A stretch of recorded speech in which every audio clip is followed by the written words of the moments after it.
지금 대통령께서 입장하고 계십니다.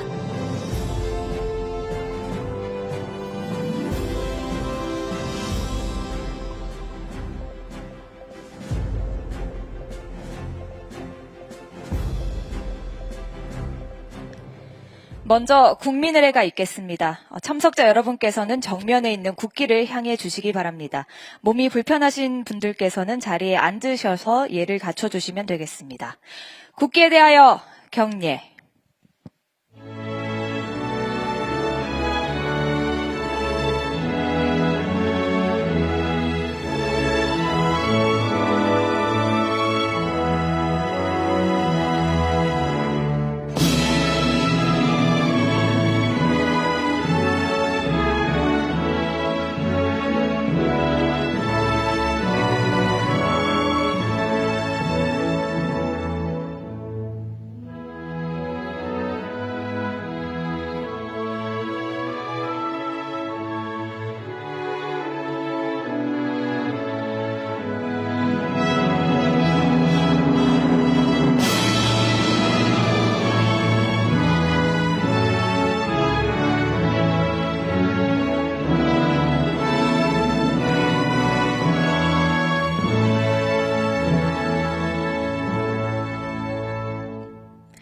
바로 모두 자리에 앉아주시기 바랍니다.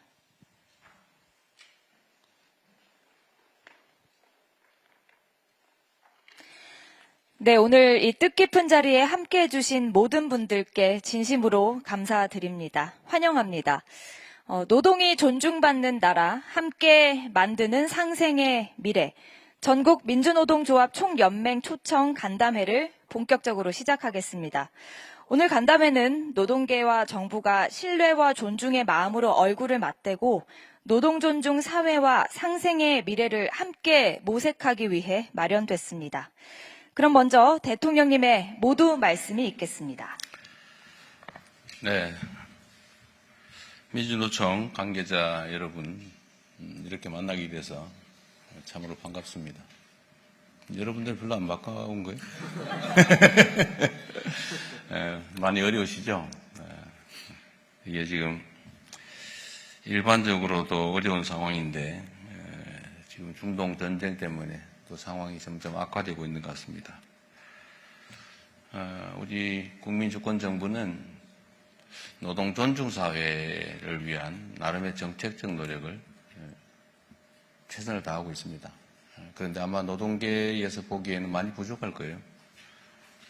근데 국정이라고 하는 게 노동계만을 대표할 수도 없고 그렇다고 또 산업계만을 대표할 수도 없는 거죠. 경영계만을 위할 수도 없고 저희는 양자를 적절하게 잘 조정해서 노동도 존중되고 또 산업 경제 발전도 또 추진해야 될 그런 입장에 있습니다. 좀 부족하긴 하지만 그래도 노동조합법 개정이나 또 노동절 명칭 복원, 공휴일 지정 같은 제도적 성과도 있습니다. 또 한편으로 우리 노동부 장관도 있지만 산업 현장에서 일터에서 노동자들이 죽어가는 그런 산업재해 사망자를 줄이기 위해서 최선을 다하고는 있는데 가시적 성과가 그렇게 빨리 나지는 않습니다만 최근에 보니까 조금씩 성과들이 나는 것 같아요. 어쨌든 일하러 갔다가 일터에서 죽어가는 살기 위해서 노력하다가 죽음을 맞는 그런 일은 최소화될 수 있도록 노력하겠습니다. 산업재해를 줄이는 문제는 우리가 제도적으로 노력도 하고 정책적으로 노력도 하지만 노동계에서의 참여도 중요한 것 같아요. 그 산업 현장의 안전시설 미비나 안전조치 부족 문제는 정부의 단속만으로는 어려워서 노동계도 그 단속이나 사전 관리에 좀 많이 참여해 주면 좋겠습니다. 물론 거기에 인력이 소요될 수 있는데 거기는 제가 노동부에 전에 얘기한 것처럼 일종의 일부 비용을 우리가 지원하는 방법도 있을 것 같고요. 감시원들을 노동계에서 충원하는 방법도 있을 것 같습니다. 완전히 더 지킴이 위촉하고 있습니다. 그래요. 어쨌든 규모를 좀 늘리면 좋겠고요. 특히 소규모 산업 현장에서 산업재해가 줄어들지 않고 있는 게 문제인데 정부로서도 가능한 방법이 뭔지를 잘 찾아보겠습니다. 또 현장에서의 임금 격차 문제나 고용 안정성의 문제도 사실 매우 심각하죠. 근데 제가 노동계에 좀 부탁드리고 싶은 거는 이런 겁니다.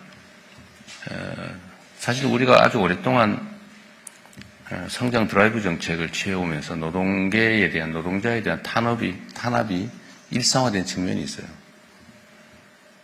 그게 이제 아주 오랜 시간 동안 계속되다 보니까 노동계에는 아마도 그 일종의 트라우마 같은 게 있어서 어떤 실용적인 정책 같은 데에 대해서도 본능적인 반감이 있을 수 있습니다. 저는 충분히 이해합니다. 또 한편으로 보면 예를 들면 이런 거죠. 어떤 노동자를 보호하기 위한 정책이 전국적으로는 노동자들에게 전체적으로 오히려 피해를 끼치는 경우가 있어요.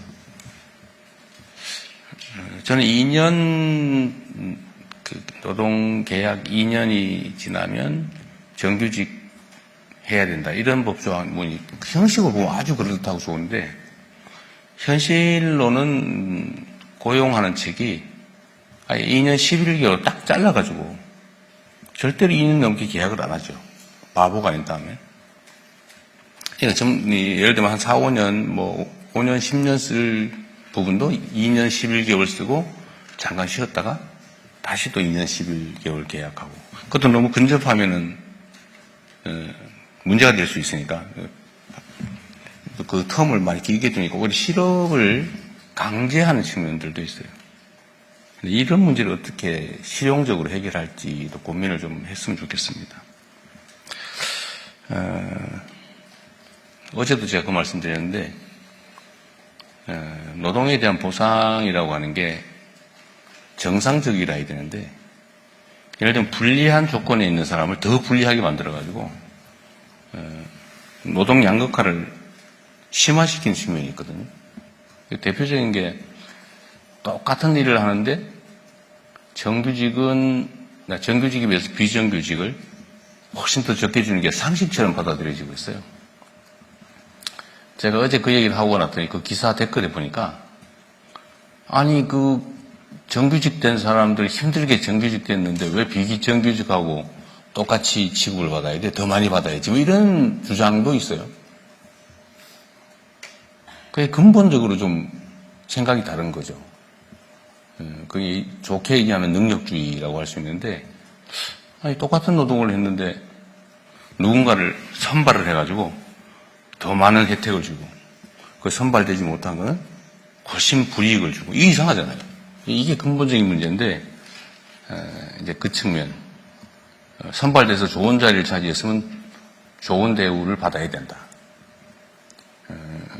저는 이게 상당히 큰 왜곡이라고 생각합니다. 하여튼 비정규직이라는 이유로 똑같은 일하고도 덜 받고 또 비정규의 기간이 짧을수록 더 적게 받아요. 예를 들어 알바는 더 싸게. 이게 완전 반대로 돼야 되거든요. 선진국들은 되게 그렇지 않잖아요.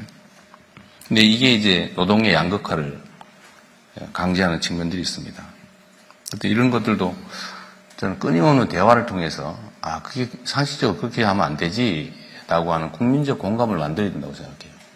지금까지 우리는 대화를 잘 안 했습니다. 그냥 싸웠죠. 싸우니까 편이 갈려가지고 서로 일방적인 주장만 하고 개선은 안 되고 대립과 갈등은 격화되는 문제라고 발생합니다. 터놓고 얘기해야죠. 화나고 뭐 그러더라도 얘기해서 팩트에 기반해서 상식적인 결론은 서로 내주고 이해관계가 달라서 합의할 수 없는 건 또 그런 거 싸워야 되겠죠. 또 그러려면 저는 이 대화를 일상적으로 공식적으로 하는 것도 필요하겠다. 저는 민주노총이 그 사회적 대화 기구에서 아주 탈퇴한 지 오래됐죠. 뭐 이해합니다. 갔더니 뭐 이용만 당하고 말도 못하게 해놓고는 형식적으로 회의 몇 번 하고는 막 마치 대화를 엄청 한 것처럼 일방적으로 결정해서 다수결 해놓고 이거 화나죠. 그거 가서 그냥 그야말로 들러리 이러니까 화나죠. 그러니까 안 하는 게 차라리 낫겠다. 뭐 그 점도 이해해요. 근데 최소한 우리 정부 안에서는 좀 그러지 않았으면 좋겠다는 게 제 생각입니다. 정부는 아직도 여전히 믿기 어려워서 국회의 사회적 대화에 참여하시는 것 같아요. 나를 못 믿어서 그런가. 아니면 어차피 이재명 대통령도 잠시 있다가 떠날 거니까 어차피 정부의 본질은 변하지 않는다 그렇게 생각해서 그런지 모르겠는데, 근데 국회도 마찬가지예요. 국회는 오히려 더 빨리 굴지도 몰라. 어쨌든 신뢰라고 하는 게 필요하겠죠. 또 신뢰라고 하는 게 쉽게 생기지는 않습니다. 신뢰도 자산이라고 하는데 그 많이 인출해가지고 쉽게 말해서 평소에 많이 훼손되면 믿을 만한 일도 못 믿게 되죠. 그게 우리 사회가 쌓아온 업보라는 생각이 듭니다. 또 한편으로는 어쩔 수 없는 측면이 있었을지도 몰라요. 예를 들면 뭐 절대 빈곤을 벗어나는 게 급선무이다 보니까 일단 좀 참자, 견뎌라. 그리고 힘 약한 쪽이 좀 더 피해를 입었던 거 아닌가 싶어요. 이제는 그렇게 가서는 안 된다는 생각이 듭니다. 우리도 이제 선진 강국의 반열에 올랐고, 그러면 노동도 존중되고 일터도 안전해야 되고 부당한 양극화도 없어야 하고, 또 그러려면 결국 사회 문화, 사회적 제도를 통째로 바꿔야 되는데, 그러려면 정말 진지한 대화가 필요합니다. 그리고 우리 사회는 이제 합리적인 주장을 받아들일 준비도 되어 있고 충분히 그럴 만한 역량도 있습니다. 사회적 대화에도 여러분들 어렵긴 하겠지만 한번 고민을 좀 더 적극적으로, 능동적으로, 긍정적으로 해주기를 부탁을 드립니다. 노동 문제 해결을 위해서는 이게 노동자들이 처한 본질적인 그 약자의 위치라고 하는 게 언제나 문제가 되죠. 해결하는 방법은 전통적으로 역사적으로 증명된 게 있습니다. 조직해서 집단적으로 교섭한다. 안 되면 집단 행동으로 실력을 행사해도 된다. 소위 노동삼권이라고 하는 게 헌법에도 보장되고 있는데, 이게 이제 단결권이 충분히 확보되지 못하니까 실효적으로 과연 노동삼권이 작동하고 있느냐에 대해서는 의문이죠. 저는 요새 그 소상공인들도 좀 집단적 교섭을 허용하고, 단체 행동은 어떻게 될지 모르겠지만 최소한 단결권은 허용해야 된다. 그러니까 사안별로, 뭐 납품업체끼리 또는 체인점끼리 아니면 뭐 지점끼리 뭐 이렇게 집단적으로 교섭할 수 있는 기회를 권질러 줘야 된다. 지금 현재는 공정거래법에 의해서 다 처벌되고 있어서 다 금지되고 있죠.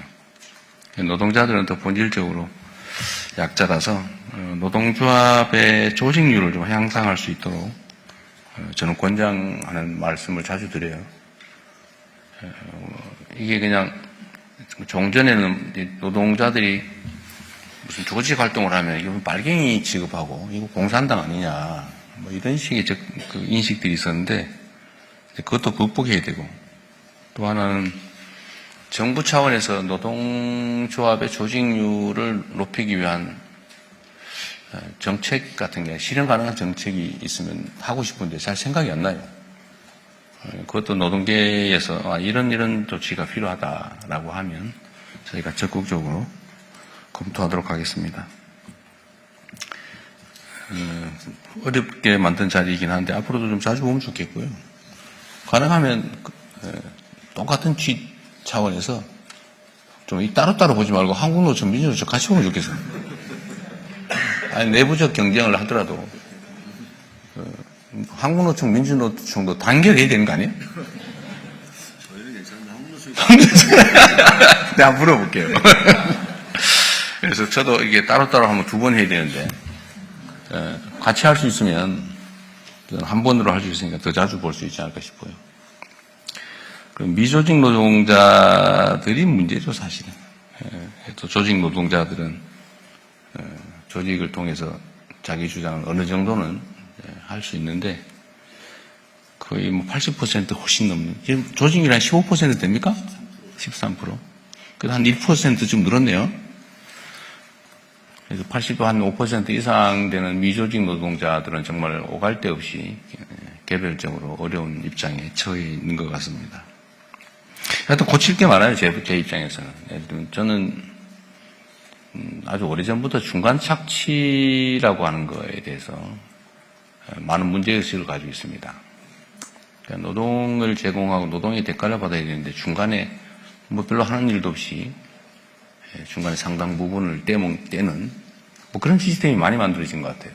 과거에는 그게 당연히 안 되는 거였는데 그런 것들도 좀 정리를 해야 될 것 같고 더 근본적으로는 소위 사회 안전망 강화, 그다음에 기업들의 부담 강화, 그리고 거기에 대해서 노동계의 유연성 양보, 이런 사회적 대타협을 해야 된다고 생각합니다. 언젠가는. 물론 이제 이게 불신이 많다 보니까요. 그러면 우리는 어떡하란 말이냐.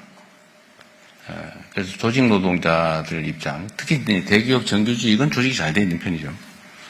거기는 단단하게 뭉쳐서 뭐 권리 확보를 잘 해나가고 잘 지키고 있긴 한데, 그러다 보니까 사용자 입장에서는 이제는 정규직은 절대 안 뽑는다가 아주 당연한 상식이 돼버렸어요. 그러니까 이 기존에 조직된 노동자들, 정규직 입장에서는 확실하게 자기 위치를 찾겠지만 그분들의 자녀들, 다음 세대들은 정규직의 자리를 결코 누릴 수가 없겠죠. 뭐 와서 오직 답답하면 일부 노조에서 새로 뽑을 때는 노조원 동의받아 뽑아라. 뭐 이런 거 하는데 아예 안 뽑는데 어떡할 거예요. 그래서 일정수 고용 규모를 유지해라. 뭐 이런 투쟁도 하는 것 같더라고요. 근데 그게 되겠습니까, 그게? 결국은 노동자들의 전체적인 처우 개선, 위상 강화를 위한 일들이 결국은 궁극적으로는 노동자들의 처우나 위상을 약화시키는 결과가 되는 것 같습니다. 근데 이 얘기를 하려고 그러니까 자기한테 불리한 측면이 딱 떠오르는 거예요. 절대로 그 얘기 말도 꺼내면 안 된다. 그런 생각들도 있어요. 저는 이제 말을 꺼내는 편인데 누군가 얘기해야 되지 않습니까? 그리고 신뢰를 쌓아야죠. 지금은 해고되면 너무나 불이익한 아주 위험한 상황에 처하니까 실제로 양보하기 어렵고, 그러니까 사용자들은 절대 정규직 안 뽑고 다 웬만하면 다 하다못해 뭐 사내 하청 또는 뭐 이렇게 파견 근로 뭐 이런 희한한 방법들을 다 동원해가지고 심지어 1년 11개월만 쓰고 온갖 그 꼼수, 이게 다 작동을 하는 것 같습니다. 그래서 이거를 단기간에는 저는 쉽지는 않을 거라고 봐요. 그러나 정부가 확실하게 중심을 잡고 책임을 져주고 정말로 진지한 대화를 통해서 서로의 상황을 확인하고 양보하는 만큼 얻을 수 있게. 제가 기업 쪽에도 얘기를 해보니까 그래요. 자기들은 추가의 부담을 할 생각이 있다. 고용 유연성을 확보할 수 있다면 생산성이 올라가고 자기들은 경영상 좋아지는 점이 있으니까 양보할 수 있지만 노동계가 그거 하겠냐? 절대로 안 하겠지. 뭐 이렇게 얘기를 해요. 뭐 노동계 입장에서 또 당연하겠죠. 그거 어떻게 믿냐? 그것도 이해하죠. 뭐 정부가 책임을 사실 이때까지 안 졌으니까요. 그러니까 결국 주요 주체인 경영, 노동, 정부 얘기는 정말로 진지한 대화를 해야 됩니다. 여러분도 대통령이라는 사람이 또 우리 또 괴롭히려고 그러는 거 아니냐 하는 생각을 할 수 있는데 저는 뭐 그럴 생각은 없어요. 저는 국가 발전에서 저는 경제 성장과 발전도 정말로 중요하거든요. 그러나 그 과정에서 누군가 피해를 봐서도 안 되고 또 누군가가 그걸 독점해서도 안 되고 그러려면 다 손잡고 가야 됩니다. 그래서 제가 일종의 도박을 했는데 보통 옛날에 노동부 가면 노동탄압부라고 그랬잖아요. 실제로 그랬어요. 노동부가 뭐 대법원 판결에 어긋나는 노동 지침 만들어가 현장에 시행하고 소송하는 사람만 구제받고 아닌 사람들은 다 여전히 그 피해를 입고, 그런데 그걸 노동부가 방치할 뿐만 아니라 조장하고 노동부가 나서서 노동자 탄압하고. 옛날에 많이 그랬죠. 요새는 안 그러시죠? 그래서 이게 비정상이다. 노동부는 노동을 보호하는, 노동자들이 하면 좋겠다. 그리고 산업부는 또 산업 현장 출신이 하면 좋겠다. 그래서 해놓으면 막 싸우지 않을까, 그런 걱정들이 되잖아요. 그래서 제가 그런 얘기했습니다. 장관들끼리 싸우면 현장에서 덜 싸운다.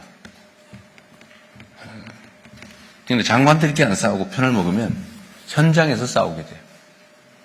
사회적 비용이 엄청나게 늘어나는 거죠. 다행히 요새 보니까 두 분이 김정관 장관하고 잘 지내죠? 예, 뭐 진지하게 얘기를 해요. 어떤 얘기가 좀 길었는데 오늘도 여러분들 자유롭게 의견 말씀하시고요.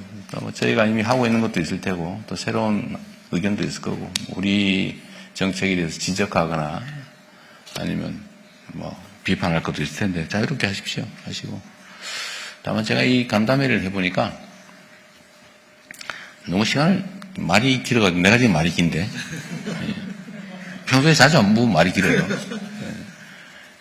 가급적 요약해서 많은 분들이 다 의견을 말씀하실 수 있는 기회를 만들면 좋겠습니다. 여하튼 환영합니다. 그리고 고생 많습니다. 예, 대통령님 말씀 감사합니다. 이어서 전국 민주노동조합 총연맹 양경수 위원장님의 인사 말씀이 있겠습니다. 저희는 저만 좀 길고 나머지는 2분 이내로 준비했습니다. 먼저 나라 안팎으로 굉장히 현안이 많은 시기인데 작년 9월 용산에서 제안드렸던 우리 산별 대표자들과의 간담회 잊지 않고 자리 마련해 주셔서 진심으로 감사드립니다.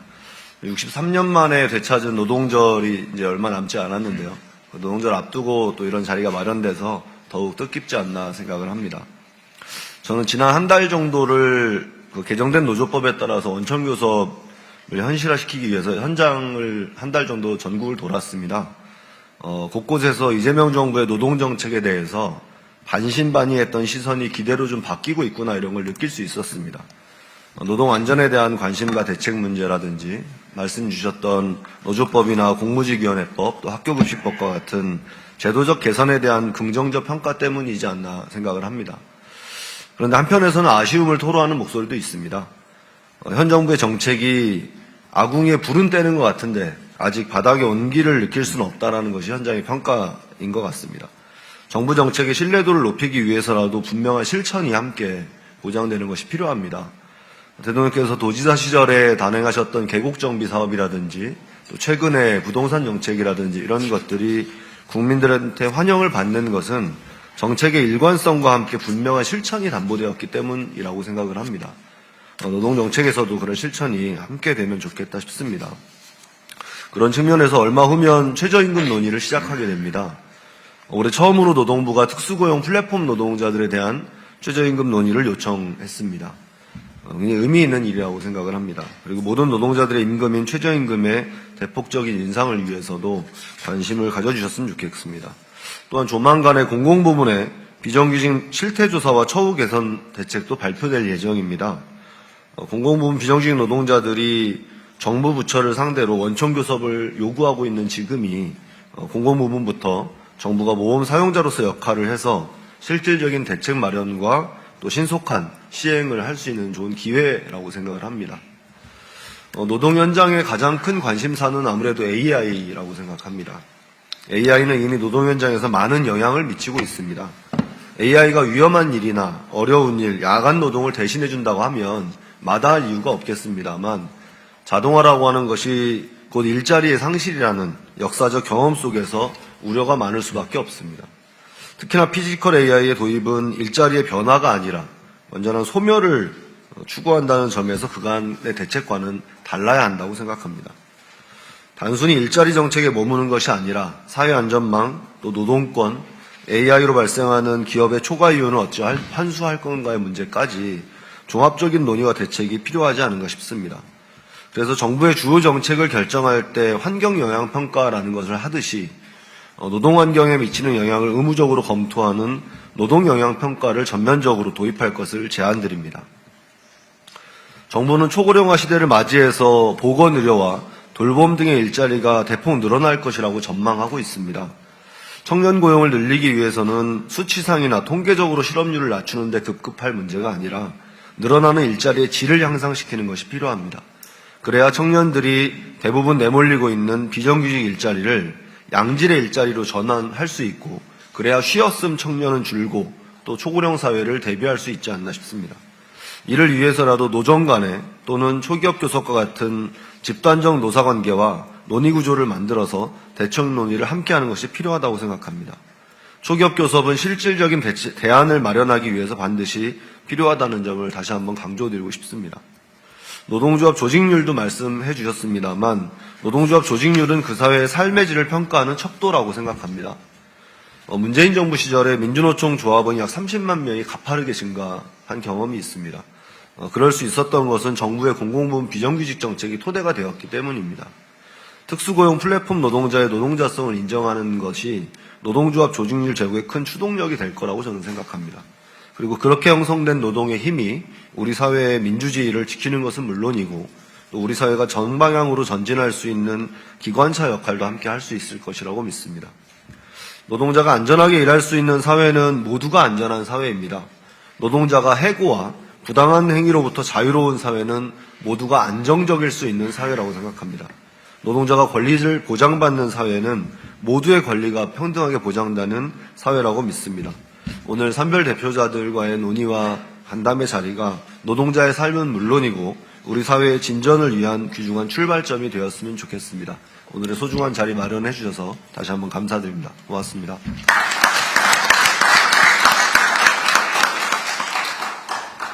개별적인 우리 위원장님들 말씀 듣기 전에 우리 양 위원장님 말씀에 대해서 일부 의견을 얘기해 주는 게 차이 낫겠죠? 네.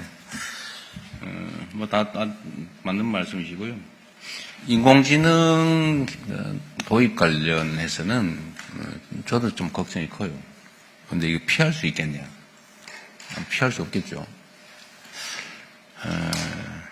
그래서 대책을 만들어야 되는데, 우리는 이제 정부 차원에서 지금 걱정하신 피지컬 AI 도입에 대해서 재정 투입을 해가면서 어쨌든 속도를 내서 우리가 전 세계에서 좀 선도적으로 앞서가자 이런 정책을 가지고 있습니다. 노동 현장에서 이거 노동을 다 대체하는 거를 정부가 밀어붙이면 반노동적으로 보일 수도 있거든요. 근데 이건 피할 수가 없다는 거예요. 이 정부 입장에서는. 그럼 어떻게 대처를 어떻게 할 거냐인데, 하여튼 이거를 안 돼라고 하는 건 대책이 아니죠. 그럼 피할 수 없습니다.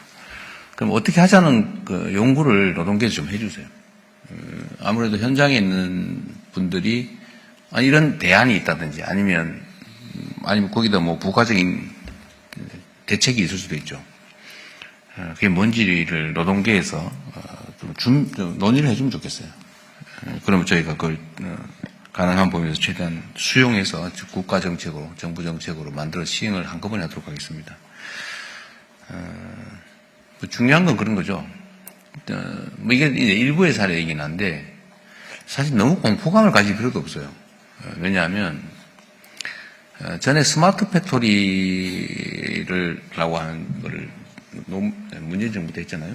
근데 현장의 통계를 보면, 생산성이 늘어나는 만큼 고용이 오히려 더 늘었다고 합니다.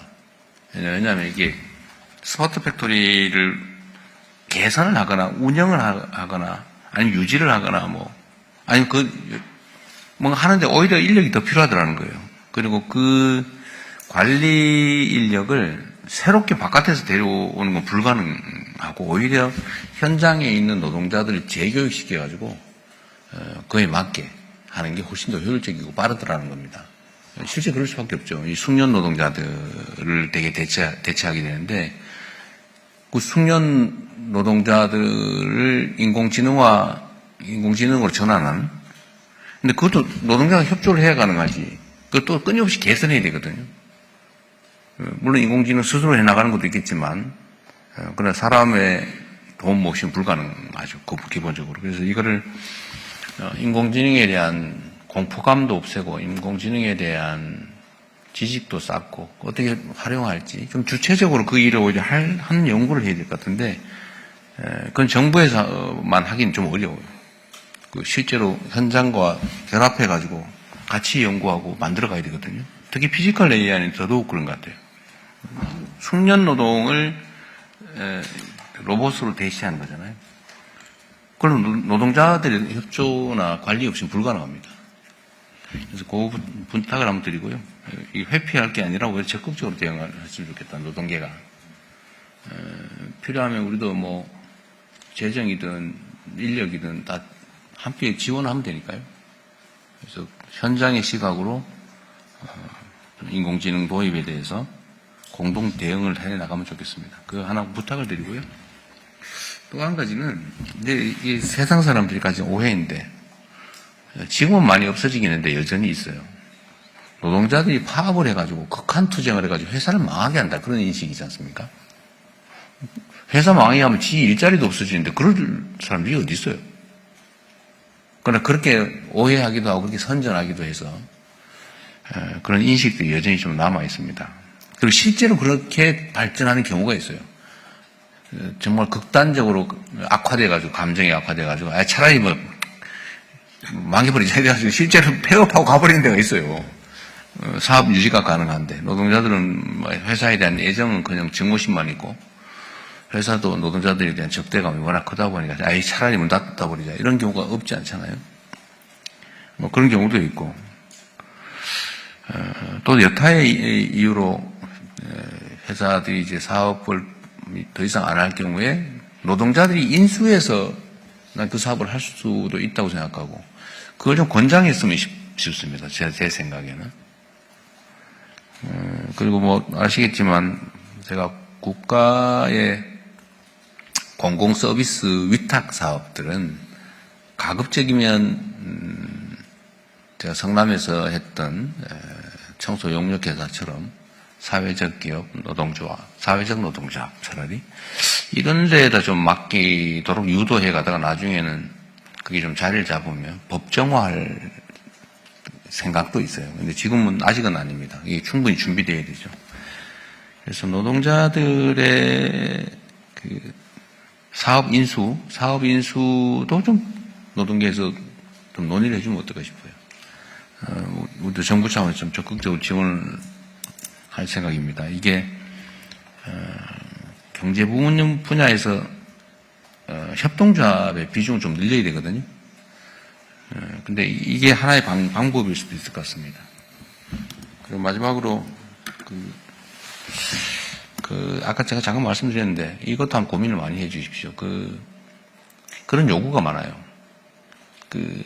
2년제를 정하고 있는 법이 뭐죠? 기간제법입니다. 기간제법. 네. 그게 이제 결국은 2년을 넘는 경우에는 상시 고용으로 전환하기 위해서 만든 법인데 사실은 이제 2년 이상 절대 고용 금지법이 되어버렸어요. 이거를 좀 현실적으로 대안을 좀 만들면 좋겠다. 논의를 좀 하면 좋겠다. 이게 보호하자고 하는 게 사실은 보호는 그냥 방치 강제법이 되어버렸어요. 그럼 그 얘기를 좀 부탁을 한번 드리고요. 우리 다른 분들 의견을 좀 듣도록 하겠습니다. 예, 두 분 말씀 감사합니다. 지금부터는 간담회를 비공개로 전환하도록 하겠습니다.